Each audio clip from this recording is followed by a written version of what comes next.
glitter. It's you and the senorita. Woofer blowing up the tweeter, cause it's me up in the speaker. Knocking the mama seat top down like a player. And the sound up in your ears, it is the dopest rhyme say. I run a game like a cheater. I'm balling like Derek Jeter. Complete on the marathon, I mean the very last meter. Competition defeated, cause you're my voice is just sweeter. So come on. So let me ask you this, Funkhauser. You've yes. you've dated online a lot, right? Oh, yeah. I guess you could say a lot, sure. I mean, like more than real life stuff, I guess. Right. You met your you met your sweetie, Canadian Jane, over Tinder, right? Mm-hmm. Canada. And that's a real deal. Canada. That's a real deal, successful, committed relationship. You are happy, you are committed. It's a real thing. So, online dating really can lead to wonderful, wonderful things. In fact, I know, I think I know a couple of married couples that met over online dating websites or apps. So like, it started off, most recently has been Tinder. How far back do you go? Match.com, plenty of, I don't know all the names of them, but like, what was the earliest incarnation of a dating website that you ever used? Probably Match.com, but if you want to count HotOrNot.com, remember that website? Hot or Not, where you just put a picture of yourself up or someone you know and people rate it whether they're hot or not. I remember. See, I didn't think that was how you met people. That was just like you uploaded the worst picture you could find of your friend and then laughed when people gave them zeros. Yeah, you can look it up by like geolocation at some point and find hot or not people around you. Yeah. Gotcha. So let me ask you this. Would you, now, do you have, and I don't want to be very careful how we talk about this today on the show. Do you have, by any chance, sort of like a predilection, I suppose would be the right expression, toward any particular race of person that you're attracted to, race of girl, woman that you're attracted to? Are you predisposed to like... I remember when I was a kid, so. I liked as dusky and exotic as possible was what I liked when I was in high school. Like anything but me, anything but white was what I was into. Like, do you have any sort of like, are you drawn to it? Do you have a type is what I'm saying. That's the easy way of saying it. Boy, that could have saved us all about a year and a half. Do you have a type? Not really. At this not point, really? Like I went through phases. Everybody goes through phases, but yeah, not me. Yeah. Would you ever use... My type is Canadian Jane. There's the answer. Your type is Canadian Jane, which white as the driven snow that you'll find up in the Great White Frozen North known as Canada. Like Canadian Jane, haven't met her in person, but seen pictures, and she's very fair-skinned. I would imagine that she, like me, is the type of person that doesn't tan, they stroke. Like they go from sort of like... pasty white to get me to a hospital after being on the beach for about a minute and a half. And so she is about as white as they come. Same way I am. So would you use this new dating website? Would you use this new dating website where white people meet? Who meet? Well, not now. Not now. Say you were single. Let's remove Canadian Jane from the equation. Check all those out. Sure. Really? The so-called racist website where white people meet is what you... Interesting. Have you heard about this? It was created by a used car mogul from Utah. It's a dating site. It's a used dating car site. Mogul, you say?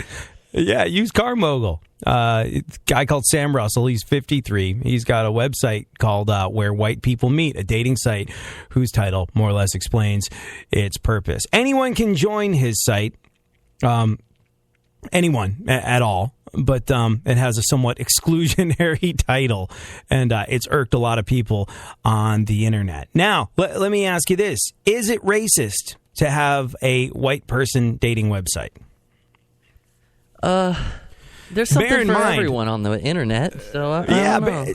Bear in mind, like a lot of people are morally outraged by the fact that there's a white person dating website, and I don't think anyone cries racism when I know for a fact that there's I have Hispanic friends that what is it? They say they basically meet every single, or at least this is going back a couple of years, so I don't know if this is a site that is used as much anymore, but there's a website for Hispanic folks called migente.com, which I guess translates to mypeople.com, but it's basically all my Hispanic friends in New York, they're like, oh, yeah, this is where I meet chicks, mihente.com. And at the time, the idea of a Hispanic female didn't sound too bad to me. So I was like, mihente.com. And like, no, you're a white guy. It'll never fly for you. You can't use it. I was like, I can't? Well, they're like, you can, but, no one's on there looking to meet a white guy. And I was just like, seems a little racist. And they're like, no, it's just people know what they want. And a lot of people are saying this where white people meet website is racist. And,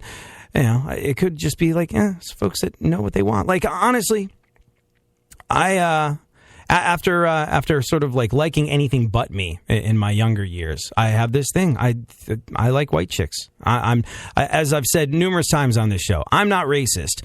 But my junk is. Like, it knows what it likes, and it likes white chicks. It's very, very uncreative in terms of the direction it wants to head in. Am I? The direction? How we doing here? See. Okay. How we do? Okay, so painted a nice picture there for the people, I think. So like, but it's interesting because I was like thinking about this, and everyone's like, racism. I was like, what's wrong with wanting to meet a specific type? If you have a type, as I do, white chicks, why not? But that said, I have a feeling the type of person that would head over to this, sort of like would lead toward, I don't know. I don't think the concept of wanting to meet another white person and date if you're into white people is racist in and of itself. But I have a feeling that I have a feeling that if you go and meet white singles on this website, your initial meetup might be at a Klan meeting or something like that. So I think I would probably give it a wide berth. So in theory, I don't think it's all that terribly awful. In reality, I think the type of person you're going to meet on there is probably not someone that I would be interested in meeting. Whatever the case may be, if you want to go on dates, you need cash. So start the year off right. Cash in, win $1,000. Listen to Real Radio 104.1 weekdays 8 a.m. to 8 p.m. Text the keyword you hear to 45495 for your chance to win a cool grand in cash. $1,000 for sending a text. More info at realradio.fm. AZ from your radio live and uncut. Tonight, you're cutting loose and having fun. Cause that's my job, and my job's about to get done. Yeah. And I beg motherfucker for cooperating when I say, put your hands up, touch the sky. If you're really feeling really good, then wave them from side to side. It's time for a little rebellion. And the hellion in front of you is telling you the things you gotta do. Radio.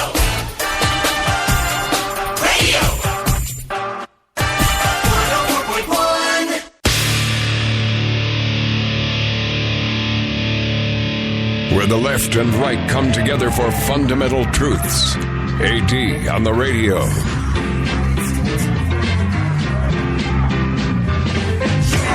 I do what I want, when I want, how I want. Every day you're going and working, running that rat race and that pace and that place will leave a bad taste for anyone, everyone working day after day. So buddy, I gotta say, for you, there's gotta be a better way. Yeah, and you do what they told ya. Company man, feel it, a mindless little soldier. How can you live like that and maintain your composure before it's begun? Your life's already freaking over. Yeah, I do what I want. Thinking a little bit more about this website where whitepeoplemeet.com, I think is what it's called. It made me reflect a little bit over my personal dating history. Roy Shelton just weighed in on Twitter saying, find the neo-Nazi just for you. Hashtag racist dating site taglines. You can join in the conversation by tweeting me and Funkhauser at ADSXE at FunkFM if you want to chime in the way Roy did. It made me think and look back over my personal dating history a little bit. When I was younger, I was into whatever the hell wasn't me. Like as dusky and exotic as possible is what I was into. The idea of another white blonde person, that held little or no interest for me. And at the time when I was younger, what I attracted, being sort of like the long-haired punk rock skater kid that I was, that was busy out doing graffiti, what I attracted was mostly sort of like other white punk chicks, damaged emo girls that wanted to talk about their feelings a lot, and I just wasn't into that at all. It was very unfortunate. I wanted to meet someone that was different, someone that was dusky, someone that was exotic, as I said, and I couldn't meet a single one of them. It's crazy. How about your personal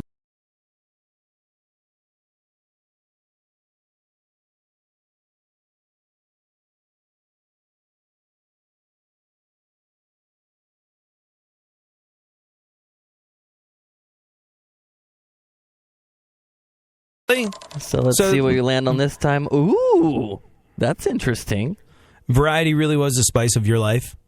Yeah. Yeah. Well, good for you. I always seem to be in this timing. Timing is everything, and I have none of it apparently. Because when I was into anything but white chicks with blonde hair, that would be me. That's all sort of like I met. There were only people. Those were the only girls that wanted to hang out with me. Those were the only ones that expressed any interest whatsoever. And you know what? Now it's weird. I find myself into. There's two very unusual things about getting older. I think you start to become attracted to people for different sets of reasons. When you're younger, it is all about the booty and the cans. As a grown-up, I find that the booty and the cans, while they are still absolutely 100 million % essential, I don't care if I think you're a lousy person. If you're not nice, if you're not vaguely intelligent, if you're not able to hold a conversation, if you're not sort of like a decent human being, if I find you reprehensible in any way, shape, or form, the idea of doing that sort of like naked, horizontal, adult expression of affection thing with you becomes almost unimaginable to me. Like I can't picture anything with someone that I don't like. If I don't find them to be a decent human being, it just stops right there, any level of attraction whatsoever. So that's the first thing I notice about getting older. The other thing that I notice about getting older is, and I wonder if it works or operates on some sort of primordial, subhuman, instinctual, Cro-Magnon, caveman-esque level, that you become sort of, as you get a little bit older and you start thinking about the potential of reproducing, not just having fun, you start thinking about things like lining a nest and you know, I guess the whole decent human being thing has to do with thinking of someone who, hey, should we happen to reproduce, I want someone that's not going to be a complete mess and going to be able to do their share when it comes to looking after kids in a way that I'm going to be all right with. The other thing that I notice is, like, on a genetic level, I think that maybe somewhere in the subconscious, when it comes to reproducing, I think that like starts to attract like a lot of the time, whether you realize it or not. And I like, because that's the only explanation I can think of for my taste changing so radically from when I was a kid. When I was a kid, I wanted to get out there and experience the world, and variety truly was the spice of life. And anything that wasn't me, anything that was unfamiliar, anything that was, you know, anything that had a little bit of mystery to me was very exciting. And now, not so much. As I've said many times in the past, I'm not racist, but my junk is, and it is attracted, like we said, to white chicks, like a magnet. I wish, like a magnet. But the ironic part is, now that I'm attracted to white chicks, man, like anything but white chicks keep coming my way on a regular basis. And you know what's interesting? I think the sort of black and Hispanic girls that have approached me, which is a shockingly high number. In my youth, I would have been like, holy freaking God, this is awesome. It's raining the stuff that I'm interested in. What I notice is that they all say the same thing to me if I ever get hit on by someone that's not white. The same thing is said to me. They're like, I like white guys, you know, like, or I want to be with a white guy. And I think I am so vanilla, so boring, so mayonnaise, so Subaru driving, so unbelievably, unshakably, unfathomably, pastily white that, you know, they look for the most extreme example of a white dude they can find, and I pretty much tend to be it. Flavor, not so much over here. And it's interesting because, you know, as an adult, I find myself attracted to that which is not coming my way. And as a youth, same deal. Can't win. It's all about timing, Funkhauser, and apparently I have none of it. What is the title of today's show, Funkhauser? The Lego Retirement Fund. Yeah, apparently Lego's better investment than your 401k, and we'll talk about why next.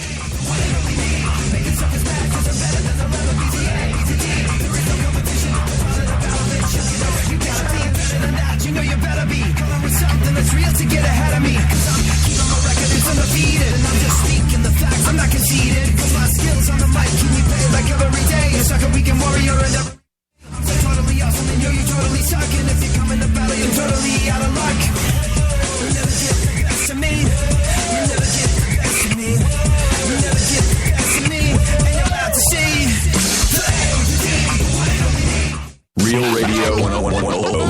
104.1. Like most kids from a privileged white upper-middle-class suburban background, for a significant portion of his childhood, he was pretty convinced he was down. AD on the radio. Yeah, oh, let's go. Talking that mess, better act like you know. Oh, let's go tonight. Walk away, punk, yeah, bitch. That's right, I know this. You're nothing but a punk, bitch. You're nothing but a punk, bitch. So walk away, yeah, yeah. You've been talking about me for a long time. So if you are acutely aware of the dismal financial future that we're staring down the barrel of with regard to paying into a Social Security and pension system that will probably not exist by the time you and I get to retirement age. If you're dismally aware of that, then you might be starting to think about, what am I going to do? What will my retirement be? How am I going to save up for it? What's the best thing to do with the few nuts I have to stash away? What's the best move? Is it maybe stocks? Is it bonds? Is it real estate? Is it my 401k? If you're like a lot of people, your company, if you have a 401k even, a lot of companies stopped matching 401k, doing the 401k match several years ago. And even though the economy is righted itself, they're like, we can do without that, I guess. Anyways, that being the case, you're probably left wondering, going like, what do I invest in? By the way, I'm not trying to sell you gold at the moment the way like other talk radio hosts are. This is a real thing. Apparently, you're better off investing in Lego than anything else. Yeah, financially speaking, Lego's a better bet than lots and lots of more traditional investment vehicles, is I think what they call them. And we'll discuss exactly why a little later on in the show. Right now, though, let's take a look at the events of today in our segment, My Witness News. In no way, shape, or form fair. Certainly not balanced. Funkhauser, A, how are you? B, what is going on in the world? Well, I'm doing good, man. I had my coffee this morning. Oh, it's good. Is that some of the Christmas coffee I got you? Yes, I did. Thank you for that. Today I went with an Americano. Funkhauser got me a really, really thoughtful gift for Christmas. Like, really, really awesome. This is what happened. I opened up the package and I went, aww. Like, anybody that follows me on the interwebs, you can do that on Twitter at ADSXE or Facebook at Facebook.com/ADSXE, knows that I love peanuts. I love the work of Charles Schulz. There's several things in this world that I love. It's a small but significant list of stuff that is extremely important to me. And those things are, in no particular order, Dogs, the Beastie Boys, Seinfeld, Howard Stern, Bill Watterson, Garrison Keillor, P.G. Woodhouse, the New York Mets, and the work of Charles Schulz, also known as Peanuts. It just means the world to me. It's always something that's going to be important to me. And, man, he got me this fantastic book of Peanuts art, I suppose, really. Sort of like, it was just a treasure trove of Charles Schulz-related awesomeness. It's a coffee table book. It's a thoughtful, well-executed gift that really I didn't deserve, and Funkhauser gave it to me, and I'm extraordinarily grateful for it. And I repaid him back with the my holiday gift to him. My holiday gift to him was a Starbucks gift card. That was nice of me, right? Oh yeah, yeah. Although I did, you know what? This time last year, I did get you a rather cool gift, right? When I did I get you the Snoopy snow cone machine? You sure did. Yeah, you sure did, yeah. man. Hours. Have you used it once? Yeah, I did during the summer.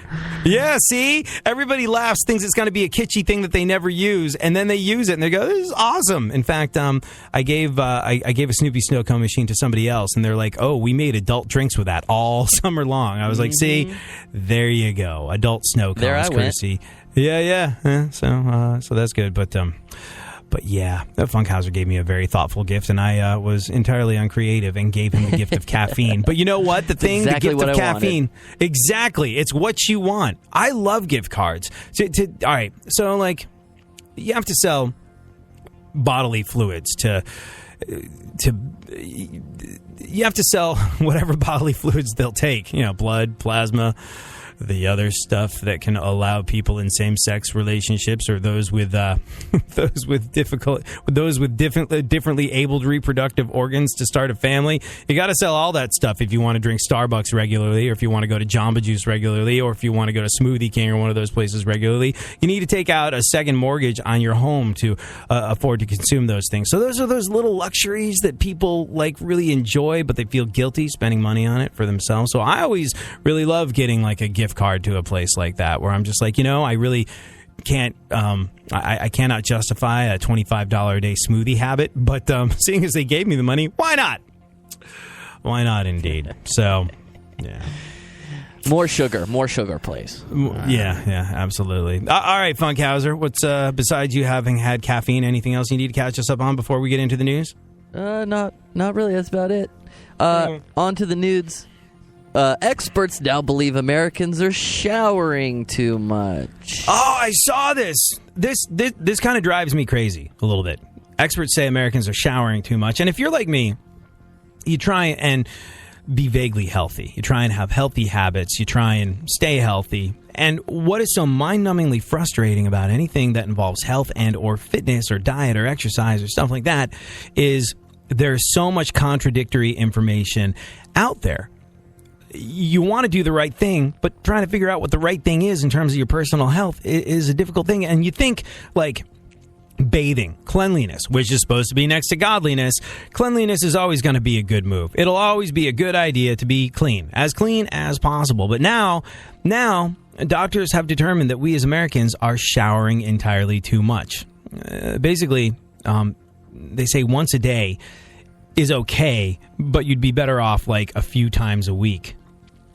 And if you shower more than once a day on a regular basis, what you're apparently doing is drying out your skin, and you are getting rid of good bacteria on your skin, and your skin can then crack, and your skin then can crack, and because good bacteria, which fights infection, has gone away, you're more susceptible to infection and death because you tried to stay clean.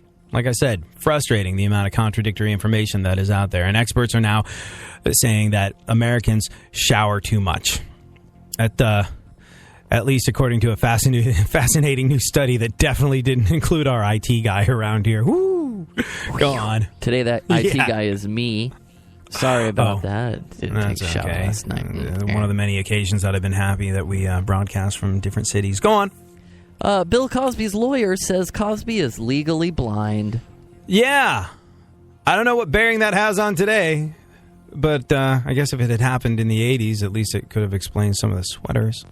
It's just like, big deal, you're legally blind. That doesn't change the drugging and the raping. Maybe there's some truth to the claim. Obviously, he hasn't seen the wedding ring on his finger for the last couple of decades. Go on. Quentin Tarantino says the Confederate flag is America's swastika. Yeah. Then he went back to writing scripts full of N-words. Go on. And Kourtney Kardashian says she's too anxious to eat. Yeah, I saw that. That's one thing she definitely doesn't have in common with her brother. Did you hear about... Do you hear her brother, Rob Kardashian, has diabetes? Yeah, you guys talked about that yesterday, right? Oh, we did? Man, I forget. So, honestly, sometimes I do forget because I'm on all these different radio stations, and eventually one of my New Year's resolutions is to, like, all the different radio stations that carry me, I just want to do one thing for all of them. Here it is for today. Take it. So sometimes I can't remember what we talked about on this show or one of the 18 other million things that I have to do to avoid selling bodily fluids to pay rent at the end of every month. But go on, what else? Scott Disick is dating Swedish model Lena Sandberg. Dude, this guy is just like, I guess... Remind us who Scott Disick is again. He dated, he has kids with, I don't think he was ever married to one of the other large-bootied celebrity human garbages, pieces Kourtney? of human garbage. Is it Courtney? Yeah. So Chloe's the Wookiee-esque one that everyone says was fathered by OJ, who recently got to be like the super hot Kardashian because she went out and bought herself a new head. I heard they were talking about it on the news, and there's striking resemblances to each. Yeah, and it didn't used to be that way, but I think they just went out and bought the same body parts from the same surgeon, so it's all starting to gel into one amorphous mass. By the way, this is a phenomenon that I've started noticing recently. I often follow porn chicks on Twitter because boobs, and also because a big chunk of our job now in broadcasting has to do with excellence in social media. You gotta be able to connect on a large scale with people over social media, and the people that do that the best are far and away the people in the adult entertainment industry. They will be the first to master it. They will be the first to monetize it. Whatever new form of media comes up. If you are in the broadcasting business, look to the adult entertainment world for the cues of what you should be doing. They will be the first to the party with all this stuff. So I have a professional interest in what they're doing. Also boobs. But I've kind of sort of stopped following porn chicks on Twitter, the new ones that keep popping up, because I really get the sense that they're all going to the same plastic surgeon. They all look the same. They all have the same chest implants. They all have the same nose. They all have the same lips. And they like, it really is just like, what's I already follow one of you on Twitter. And it really does seem to be like there's this standard of beauty. And now sort of like, I guess cosmetic surgery is becoming so much more commonplace. Do you notice? I mean, you live right in the heart of it. You live in Los Angeles. You're in Hollywood literally all the time, Funkhauser. Do you notice like girls starting to really look the same? And maybe guys too, but I pay more attention to the physical attributes of females. And I feel like we're starting to get one amorphous collective, this is what they all look like. Yeah, I mean, I have this other job that's more like... Yes, you work with naked chicks. And yes, over time they start to, but they're very over-communicative with me on what they do. They're like, look at this. See, this used to look like this, and now it looks like this. What do you think? Oh, it looks good. Sure. But do you feel like they're all going out and buying the same stuff? They're all doing the same thing, going to the same doctors, doing the same twists and tucks and pulls and all that. Yeah, everybody's starting to look like the same weird action. Same noses, character. Same lips, same vaguely cat-like face that why on earth would you keep going after? The moment someone goes, hey, you look kind of like a cat today, that's when you stop. That is when you let it go. But yeah, Scott Disick is the guy. I guess he was with Kourtney Kardashian, fathered a bunch of her kids. He's currently dating a Swedish model called Lena Sandberg. Not much is known about Sandberg other than that she has incredibly bad taste in men. Go on. There's 3 football teams that want to move to Los Angeles. Yeah. 2 of them were already here and they moved out. One of them is moving away from you. Do you know which 3 those are? The Chargers, the Rams, and the Raiders, right? They all want to move to L.A. Yeah. Football. Yeah. Yep. And I guess like the maximum number of... It creates a really weird dynamic in the world of professional football because I think the maximum number of teams that L.A. can take is 2. That's what I've been hearing. And so they're not going to have 3 football teams. They might have 2. The way in basketball you have the LA Lakers and the LA Clippers. Interestingly enough, the Clippers are another sports team that were in San Diego for a while and went, people here are just going to the beach. They're not coming to our games. Let's move. So what's interesting is all of these teams have filed the paperwork to move to Los Angeles, and they can only take 2 of them, which means someone will be rejected and have to go back to their hometown or their current base of operations and be like, I know we tried to leave you, but we're here for another season until something better comes along. So it creates this very unusual dynamic with fans. It's kind of like if you say to your girlfriend, hey, I met this other person that I'm really attracted to and I have to see where it goes. Sorry, I'm just being truthful with you. And then you try dating them and you are rebuffed with extreme prejudice and you go back to your girlfriend. You're like, hey, I know I said I was going to leave you, but that didn't work out and I'm not really into being with you. But in the meantime, can I still touch your boobs? It's not going to go over exceptionally well. So, yeah. The Chargers, right. The Chargers, the Rams, and the Raiders all want to move to Los Angeles. And I hate to tell you guys, but nobody's interested in your screenplay. Go on. Hold on. Here's Johnny Manziel, right?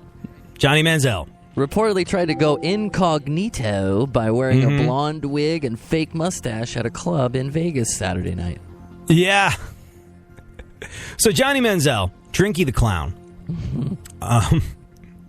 keeps saying how much he loves being an NFL quarterback.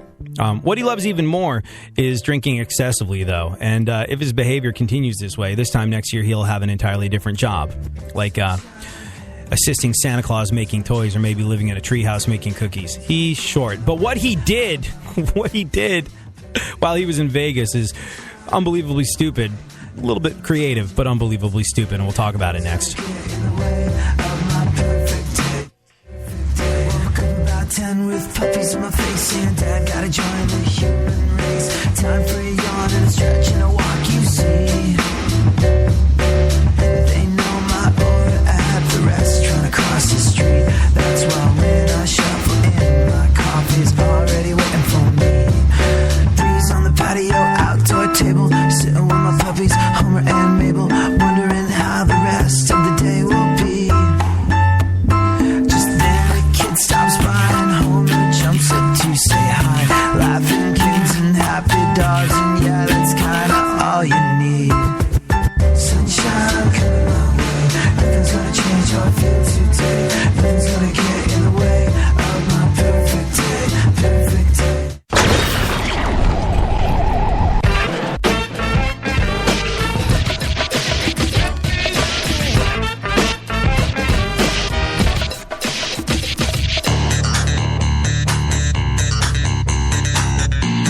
Now, more AD on the radio. Back once again, the ill behavior, delivering and giving you a musical savior. Back once again, it's your boy AD again, nobody rock a party better than me. Back once again, the ill behavior, delivering and giving you a musical savior. Back once again, it's your boy AD again, nobody rock a party better than me. There's a video on, there's a video online of lesbians touching a man's junk for the first time.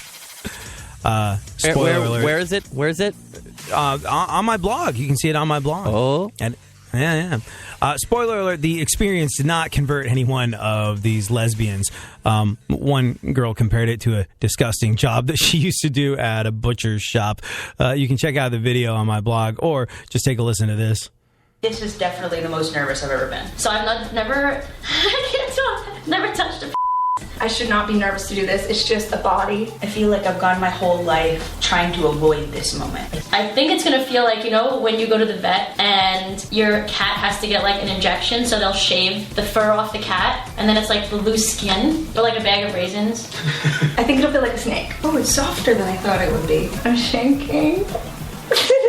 It feels like Play-Doh that's been warmed up. It feels like when I was a butcher and I would stuff the turkey necks with the corn on the cob for Christmas. So you could like move it all around, it doesn't hurt? Oh my god, that's not what I thought it would feel like at all. I feel relieved. I think I've had enough. I'll probably never do this again. I'm definitely a lesbian. It was very eye-opening, and I really appreciate you letting me touch you. You're a beautiful creature, and I respect you for being a beautiful creature. You're just a beautiful creature that I don't ever want to engage with. It sounds like they're all butchers. Sounds like I think there was just one girl that was a butcher, but yeah, you know what's funny is honestly, like when I look down and see what has been bequeathed upon me by the chromosome that decided my gender. I feel the same way as they do. Like, I look at what guys have going on. I'm like, it's amazing that we ever got a female to be interested in this at all. It's a ridiculous, useless, unattractive piece of God knows what. And you know what? We should get down on our hands and knees and thank everybody, including the women that allow us to see them naked on a regular basis, that they have even a vague interest in what's going on with men south of the equator. Because, like, I look at the male defining feature and I go, like, what the hell is that? It really is, you know. But, you know, hey, the ladies, they love it. So that's fortunate for us. What else is going on in the news, Funkhauser? We'll talk about how Legos are a better investment than your 401k in just a little bit. But let's roll through what remains of the news. Tampa Bay Buccaneers quarterback James Winston turns 22 today. Yeah, if you'd like to get him a gift, you can't go wrong with a fistful of stolen crab legs. He was the guy that got busted for shoplifting crab back in the day. Oh, Johnny Manziel, going back to him. Johnny Manziel. he tried to go incognito by wearing a blonde wig and a fake mustache at a club in Vegas this past Saturday night just gone by. And look, he has had all sort of run-ins with the Cleveland Browns for being Drinky the Clown as opposed to Johnny the football player. Like, he is not on a path to success, and he's not on a path to being someone that anyone in the NFL wants to work with ever again because he just can't put the bottle down. It's like, hello, crunch time. You have a chance to make a career here. You've been gifted with a certain amount of ability. Oh, you'd rather? All right, continue drinking. So he continues to party. And but what he did was he tried to go incognito wearing a blonde wig and a mustache in Vegas. And to cover his party tracks, he tweeted out or Instagrammed out a picture of him at home with his cat. It said, like, boy, it's great to be home. Or something of that nature. And, like, nobody's buying it even for a second. So, yeah, not only mind-numbingly irresponsible, but mind-numbingly stupid as well. Manziel should keep the costume.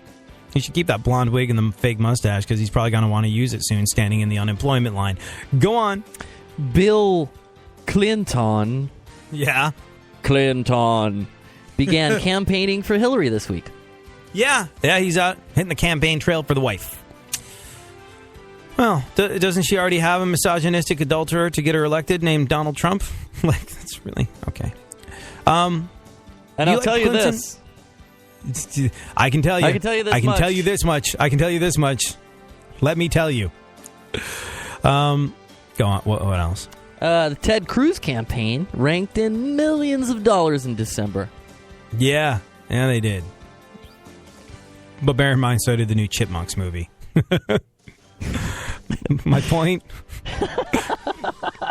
Has anyone Crap seen that? sells. Anyone? Have you seen that? The Road Chip? No, I saw the previews for it. Yeah. The Road Chip. Yeah. Honestly, to be like on the reel to reel, I think it's going to come down to Ted Cruz. And there's lots of things that I really like about. I really, really like a lot of things about Ted Cruz. If you've never lived in Texas, then you haven't had the up close and personal experience of Ted Cruz. Like, from the outside looking in, I get what makes people go, that guy's ridiculous. But if you've been around him as he's been advocating for the people of Texas, as he's been going to Washington and making himself incredibly unpopular by vying for what is right, making people mad at him in Washington, left, right, and center, but doing what is right for the people of Texas, you'd probably feel a little bit different about him. And there's lots of things that I really love about Ted Cruz. The big problem is the things that I don't like about Ted Cruz give me the screaming heebie-jeebies. But I honestly think, look, I think it's going to come down, and I don't want to talk about election stuff today, but I think that Ted Cruz is a very real contender for the post, the position of... He's a good candidate for the position of leader of the free world. I think people that didn't take him seriously before are going to wind up taking him a lot more seriously going forward. Yeah, anyways. There's going to be an opening. Yeah. Go on. A new study says women criticize themselves 8 times a day. Yeah. Women are tough on themselves. Women criticize themselves 8 times a day. And when they're done, Donald Trump takes over. I guess we should probably... You know what? I've got actually this list here of the reasons why women criticize themselves. Maybe we'll get to that a little later on in the show. Right now, though, let's talk about your retirement. Oh, can we hold on for a second and do that next, maybe? I suppose so. I mean...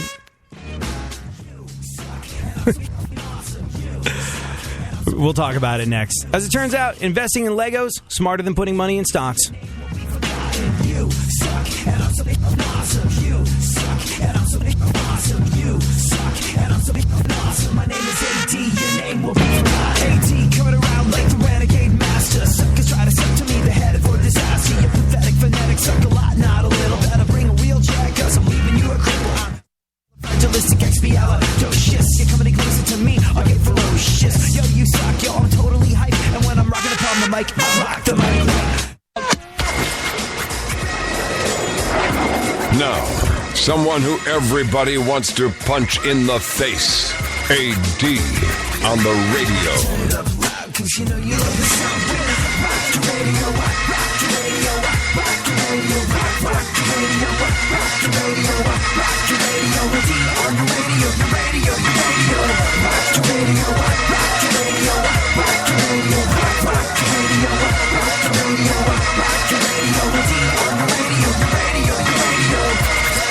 You know, I know we said we weren't going to talk about election-related things today in the show, and we're not really, but this is just too interesting to ignore. Ben Carson's wife, Candy, was on Fox and Friends. Did you see this yesterday morning? Catch this, Funkhauser? Oh, no, huh? I don't have Fox and Friends on the DVR yet. So she told a really unusual story about him, about some folks that tried to carjack him once and how he became their friends. Listen to this. He drove into one of the gas stations that was near work, and it wasn't the greatest neighborhood, but, went in to pay, and it was his baby, the Jaguar. So when he came out, he noticed that the car was starting to drive off.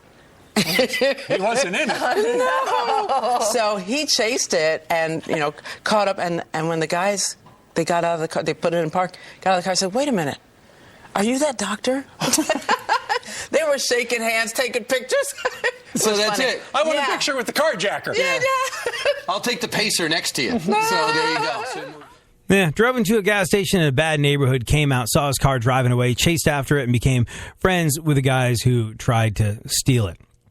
She also talked about how he delivered their son in a bathroom. We were getting ready to go for a marathon the next day. It was just a 1K. We were going to go and do that.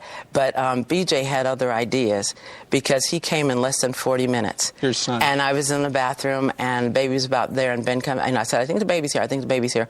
I said, "No, it's too early. It's too early. He's still in bed." And I said, "Honey, you need to come and check." And there was the baby. So he had the baby in one hand, the afterbirth in the other, and he says, "We got to find something to clip the placenta. You got to go." So I'm running up and down the stairs. His mom is with us. Oh, She's running up and down the stairs. We're all over the house trying to find. He says, "Well, clothespin should work." And I said, "Well, we got a dryer. I don't have any clothespin." So we're going on. I finally found what really works. One of those roller pins. It's like a bobby pin that's straight. Oh, yeah. Works really well. So if it happens, you guys, it's also it works. You married MacGyver. All right, then. Well, Thanks for that. he is a resourceful individual. That story about him befriending his carjackers, that story about him befriending his carjackers is an interesting one. And, there is no follow-up as to, did he have them arrested? Did they go to jail for committing the crime of stealing his thing? But you know what that shows to me? Shows that people that say Carson's a little bit crazy, probably a little out there, but then what world leader isn't? The thing that impressed me is, anybody that can turn a lousy situation around. I have this expression, what good is a grudge if you can't hold it? And, man, that's not a useful way to go through life. It's really, really not. It's a limiting way to go through life. And if you can make friends out of potential enemies, you're in a much better place than someone like me that just, festers with seething rage and thoughts of revenge, still based on what somebody did to me in the third grade, where I'm just I hate that guy. So if you're able to make a friend out of a potential carjacker, I don't know, could you do the same thing with Vladimir Putin when you think that you have nothing in common, or Kim Jong-un? Maybe his whole international political standing with regard to people concluding that he's a little too inexperienced with foreign policy. Maybe they should take into account that he seems really good at making friends of potential enemies, and that could be a good thing moving forward. I don't know. Clearly, I'm not really serious about this. What I am serious about is your financial future, which is why you should buy Legos. It's true. This is going to go over great when you propose it to your husband or your wife. But a new study found that instead of investing in your 401k, a lot of companies have stopped doing the 401k match when the economy tanked. And even though the economy is somewhat righted itself, they haven't started that up again. So there's that.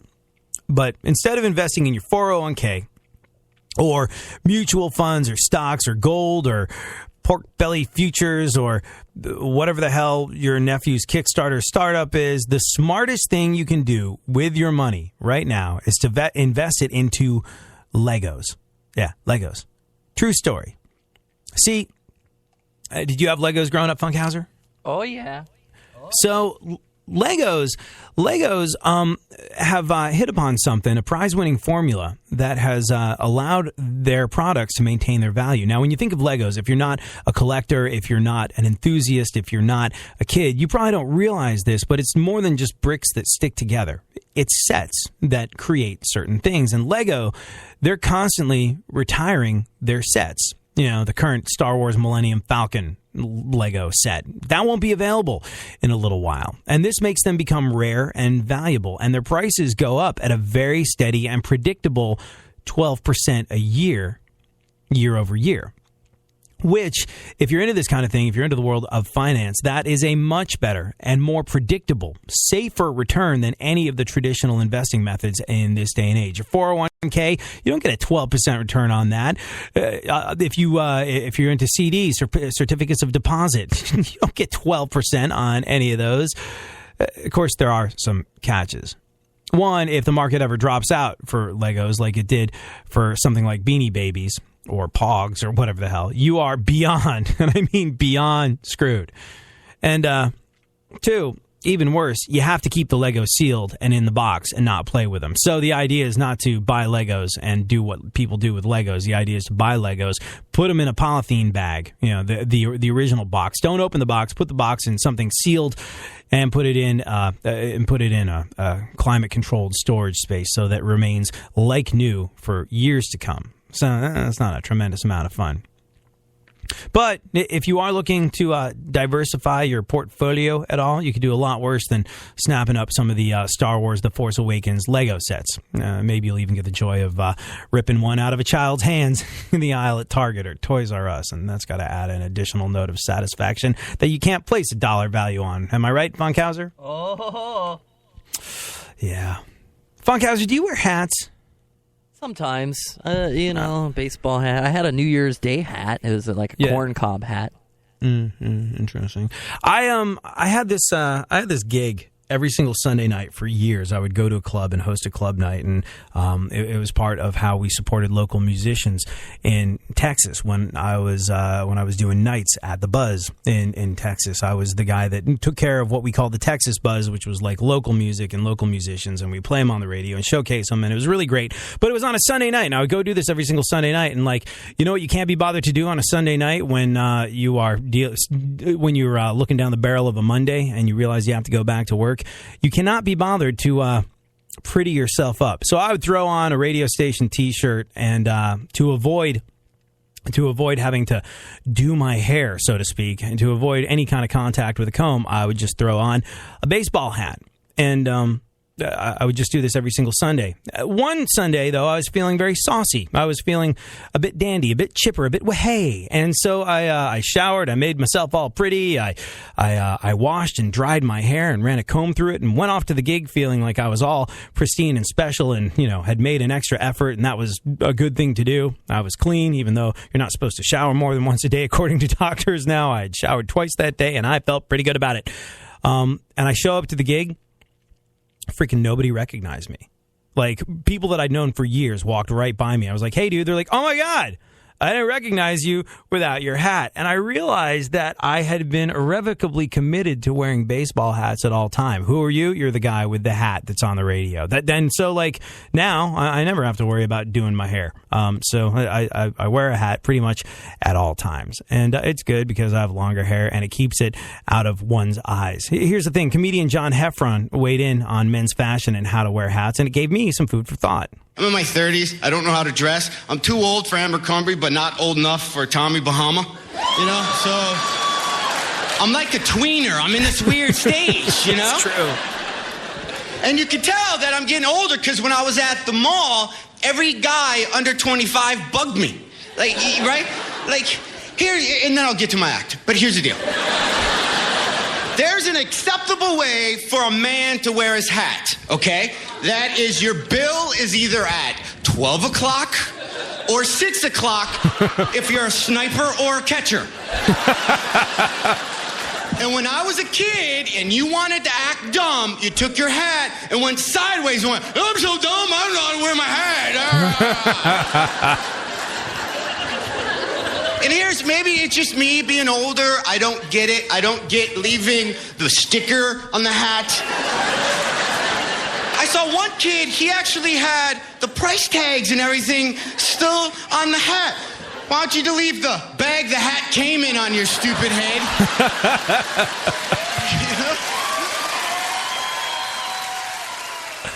It's true. I'm at that tween stage as well, where I've come to the conclusion that I either wear my hat at 6 or at noon. I take the sticker off, and I don't understand the people that don't. But whatever the case may be, it is a struggle. Not as much of a struggle as it is to be a woman, though. The average woman, as we were discussing earlier in the show, criticizes herself 8 times a day. How do you suppose they do it, Funkhauser? In the mirror? Right. Sometimes not in the mirror. Sometimes, what do you think they're beating up on themselves about? Weight. Your weight. Uh-huh. How much time do we have left before we got to go? Like 3 minutes. All right. That's enough time to get through how women feel bad about themselves. So, you know what? Like, reading this list, it's a sad news survey. And weight is going to play into it because it's a survey conducted by the good folks over at You're Too Freaking Fat. What are you going to do about it? Weight Watchers. The constant commercials that they run on TV reminding you that you are chubby, pasty, inadequate, sweaty, waddling version of your former self. I could do without this time of year. But sad news survey by the folks over at Weight Watchers found the average woman criticizes herself 8 times a day. And this actually made me a little sad when I think of people I know beating up on themselves in this manner. It didn't ask men the same question, which to me seems a little sexist, but trust me, take it from me. Men can be self-loathing too. But here are the things that women say when they criticize themselves. Funkhauser, you were right with the weight thing. You're too chubby. What else do you suppose? Wrinkles. Let's see. I don't like this game. I'm going to lose all the ladies. You got to lose all your female friends. I don't want to guess anymore. Yeah. Wrinkles isn't on there, but thank you so much for pointing that out, you insensitive pig. See already. Yeah. Your hair is a mess. Idiot. Yeah. Your hair is a mess. This is the inner monologue of a woman. 8 times a day. They tell themselves these things. Your hair is a mess. Your belly looks big. You don't exercise enough. You don't look as put together as other women. You don't make enough money. You can't pull off the clothes that you want to wear. Your pictures on social media don't look as good as other women's. You say too many negative things about yourself. Oh, the internal struggle is so unbelievably real. It's terrible. And finally, people are talking about you behind your back. It's like terrible. Voices in your head, like if you're crazy. Do you criticize yourself on a daily basis, Funkhauser? Not like that. Not like that. I tend to have 1 or 2 really good self-loathing sessions a day.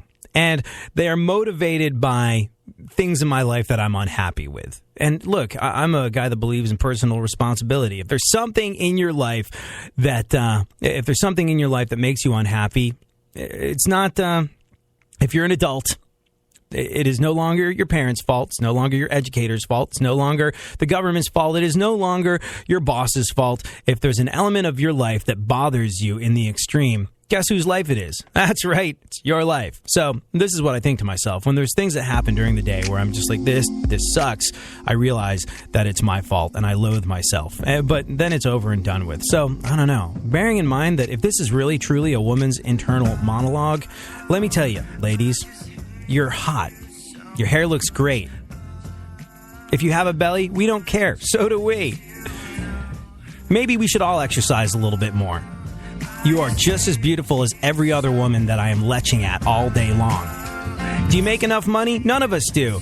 You look great in the clothes you're wearing and your pictures on social media. I do stuff to myself to them on a regular basis that I shouldn't. Even when they don't deserve it. And sometimes you feel good about yourself for being a better person and doing that well.